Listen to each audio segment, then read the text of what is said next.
అన్నదాతకి స్వాగతం అండి.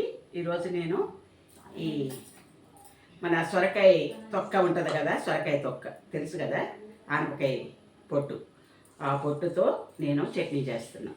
సరేనా? ఇది మాకు సొరకాయ ఎప్పుడైతే వండామో కంపల్సరిగా మా మమ్మీ చేస్తుందండి. బీరకాయ తొక్కు ఇది కూడా బీరకాయతో కూడా నిమ్మకాయతోనే చేశాను. మీకు చూడండి, అది నిమ్మకాయతోనే ప్రతి పచ్చడి, ఆవాల పచ్చడి కాడ నుంచి వాము చారు కాడ నుంచి ఏదైనా సరే ఖచ్చితంగా నిమ్మకాయతోనే చేస్తున్నాను. ఏ చారు చేసినా, ఏ పప్పు చేసినా, తర్వాత ఈ పచ్చళ్ళు చేసినా నిమ్మకాయతోనే చేస్తున్నానండి. ఇదిగో నిమ్మకాయలు, దానికి కావాల్సినవి ఇది తాలింపు కండి, ఎల్లుల్లిపాయి, సొరకాయ పొట్టు, తర్వాత ఇది పచ్చిమిరపకాయలును జీలకర్ర వేసి వేయించుకున్నానండి నేను.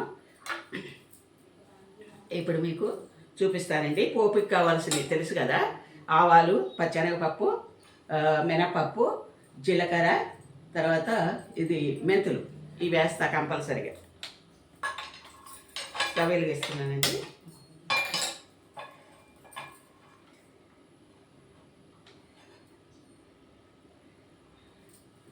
ఆయిల్ కావాలి కదా,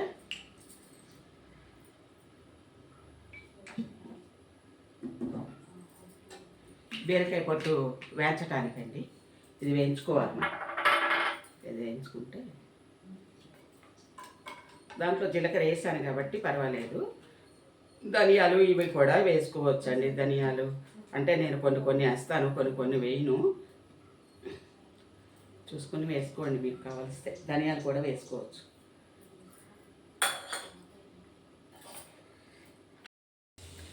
చూడండి, ఇవి వేయించుకోవాలి మనం.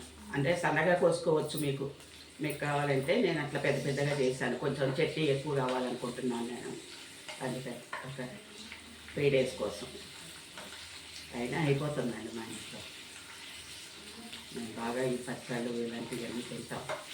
ఈరోజు పచ్చడి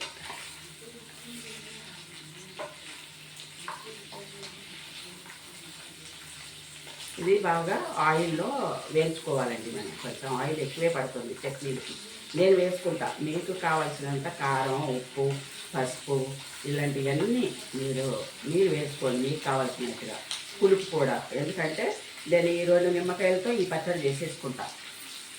అది అందుకు కావాల్సిన రసం కూడా తీసి పెట్టుకున్నాను, ఒక 2 నిమ్మకాయలు. ఇది మళ్ళీ ఫ్రిడ్జ్లో పెడతాను, పాడైపోతాయి. నేను చూపించడం కూడా పక్కన పెట్టాను.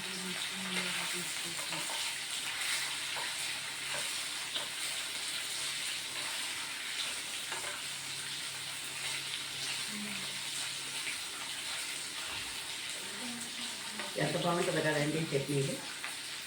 ఈ పచ్చళ్ళు చాలా బాగుంటాయి, నాకు చాలా ఇష్టం. మేమంతా బాగా ఇష్టపడి తింటామండి. ఇలా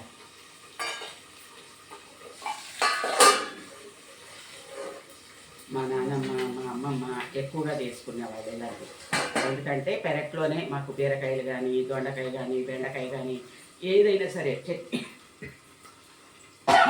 ఇట్లా చట్నీలు చేసేవాళ్ళు. లేదు అని అంటే కూరలు వండేసేసి అది పొట్టుతో మాత్రం కంపల్సరిగా ఇలా మాకు రోటి పచ్చడి వండవలసిందే. గోంగూర కానీ అన్ని పెరట్లోనే దొరుకుతాయి. ఏదో కొనుక్కోవాలంటే ఎప్పుడో కాలీఫ్లవరు ఇలాంటివి వస్తాయి, క్యాబేజ్ అలాంటివి. ఇప్పుడు అన్నీ వస్తున్నాయండి, కూరగాయలు అన్నీ వస్తున్నాయి. కానీ మా ఊర్లోకి కూడా అంతకుముందు రాకపోయేది. వీళ్ళు పొలాల్లో వేసినవి తెచ్చుకుని వండేసుకునేవాళ్ళు. సాయంత్రం వచ్చేటప్పుడు, పొలం నుంచి వచ్చేటప్పుడు అన్నీ కోసుకొచ్చేవాళ్ళు. కందలు అని తెలుసు కదా, ఆ బావి దగ్గర వేస్తూ ఉంటారు ఇలాంటివన్నీ. కొన్నేమో పెరట్లో వేస్తారు. ఇప్పటికీ మాకు పెరట్లు అవి ఇవి అట్లాగే ఉన్నాయండి, ఏవి మార్చలేదు, తీర్చలేదు. ఒకటి పెంకిటిళ్ళు అట్లా పెరడు ఇలాంటివి ఉంటాయి. ఇప్పుడేమో అందరికి బిల్డింగ్లు అవసరం అవుతున్నాయి కదా, అల్లుళ్ళకి, కూతుళ్ళకి పట్టణాల్లో ఉంటున్నారు. అందుకని వాళ్ళు ఏం చేస్తున్నారంటే ఇప్పుడు కంపల్సరిగా ఒక డాబా కట్టించేస్తున్నారన్నమాట. ఒక బిల్డింగ్ తయారు చేయించుకుంటున్నారు ఎవరి కాళ్ళే. అంటే ఏదన్నా ఫంక్షన్లు అయినా చేసినా అట్లలో ఎవరికి స్తోమత ఉంటే వాళ్ళు చేసుకుంటున్నారు. అలా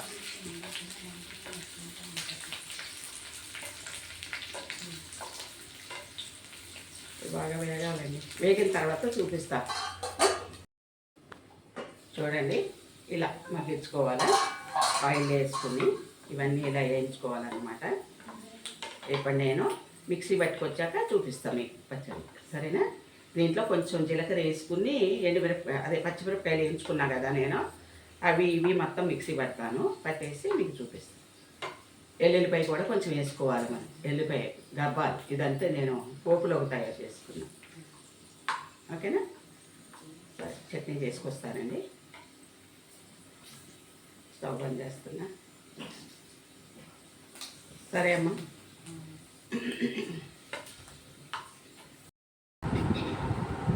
చూడండి, దీంట్లోని ఆయిల్ వేసుకుంటున్నాను కొంచెం చట్నీకి. నేను కొంచెం ఆయిల్ ఎక్కువ తింటామని ప్రతిసారి చెప్తున్నా నేను. అన్నీ నిమ్మకాయతోనే మీకు ఆ చట్నీలు ఇవన్నీ కూడా, రాగి జావ, రాగి సంగట ఇవన్నీ కూడా చేశాను. చూడండి మీరు ఖచ్చితంగా. వాటి వెల్లుల్లిపాయ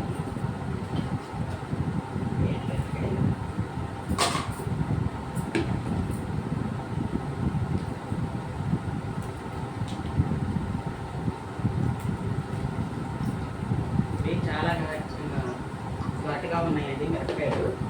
కొట్టియే కానీ కొట్టవాళ్ళు గట్టిగా ఉంటారంట కదా, అలా మిరపకాయలు చాలా ఘాటుగా ఉన్నాయి. ఇది ఇలా పంట కింద తగిలితే చాలా బాగుంటుంది. ఎక్కువ వేసుకుంటా నేను. పచ్చనిపప్పు, ఇదిగోండి ఆవాలు,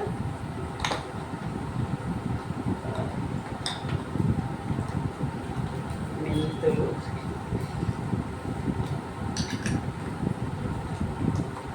తర్వాత జీలకర్ర. దాంట్లో కూడా జీలకర్ర ధనియాలు వేసాను. చూడండి, చట్నీలో మిరపకాయలు వేసుకుని పెట్టుకున్నాను కదా, నాకు ధనియాలు చెప్పలేకపోయా. ధనియాలు వేసుకోవచ్చు అన్నాను కానీ మినపప్పు పోపు అయిపోయింది కదా. చూడండి, మినపప్పు చిన్న కొంచెం చట్నీకి చాలా ఎక్కువ వేస్తానండి నేను పోపు. చూడండి, కొంచెం ఇంగువ మీ ఇష్టమైతే వేసుకోండి, లేకపోతే లేదు. బాగుంటుందని వేస్తున్నాను. మా అమ్మ మళ్ళీ కూడా వేసేవాళ్ళు కదండి ఇంగులు అవి ఇవి అని, ఏది లేదు. చూడండి, చాలా బాగుంటుంది.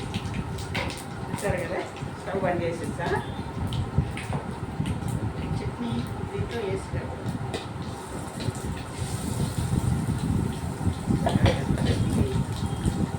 కానగా నేను కోసం చిన్న విలాసగా ఉంది.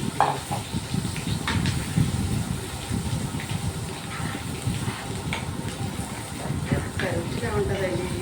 వదలరు. మీరు ఇలాగే చేసుకోండి. నిమ్మకాయతోనే చేస్తాను నేను. మీరు ఒక్కసారి చేయండి. నిమ్మకాయతోనే కాదా లేకపోతే చింతపండు వేసామనా అని ఏమన్నా మీకు డౌట్ వస్తుందేమో అని అనుకుంటున్నాను నేను. ఒకసారి చేసుకుని తిని చూసి నాతో వెంటనే చెప్పండి, సరేనా? కామెంట్ పెట్టండి, దానికి రిప్లై ఇస్తాను. నాకు రాదు కదా, అందుకే చెప్తున్నా. వీలైతే చాలా బాగా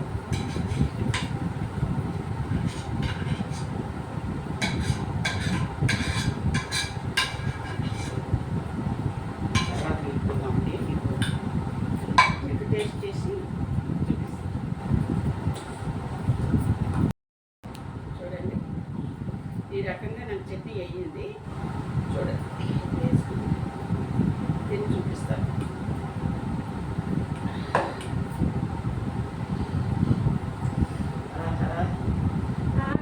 ఏమి రుచి కదా, చాలా బాగుంది. తొక్కలో ఏముంది అని చెప్పేసి పడేయొద్దు, సరేనా? చాలా ఉంటాయి దీంట్లో, మనకు పనికొచ్చే ఉంటాయట. చూడండి, నాకైతే తెలియదు దాని గురించి చెప్పాలంటే.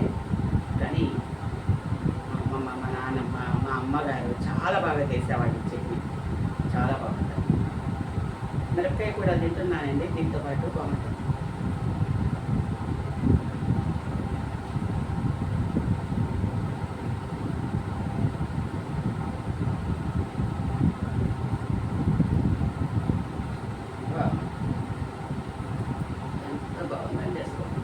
బతాలనిపించట్లేదు నాకు.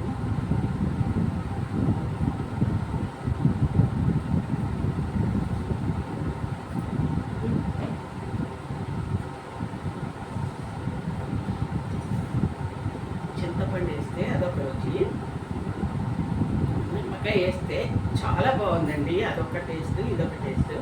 ఒక్కసారి చేసుకుని చూడండి, చాలా బాగున్నాయి. నేను చేస్తే దాంట్లో ఉప్పు కారం ఇలాంటివన్నీ చూస్తారేమో, చూడలేదు ఉప్పు సరిపోయింది కారం సరిపోయింది చెప్పట్లేదు అని అనుకోమాకండి. నాకైతే అన్నీ కరెక్ట్గా ఉంటాయి నేను చేసి, ఎందుకంటే ఉప్పు ఎక్కువ తక్కువలు ఇలాంటివన్నీ చేయను. తర్వాత ఇది వాసన కూడా చూడకూడదు, మనకి దేవుడు పెట్టేది ఉంటే. అట్లా అలవాటు అయిపోయింది నాకు, ఉప్పులు ఇలా వేసుకుని చూడటం అలాంటివి నాకు ఇష్టం ఉండదు, చూడను. అర్థమైందండి. లాస్ట్కి మీరు నాకు ఏమిస్తారో తెలుసు కదా మీకు, Boost, coffee, tea, Horlicks, bell కూడా ప్లీజ్.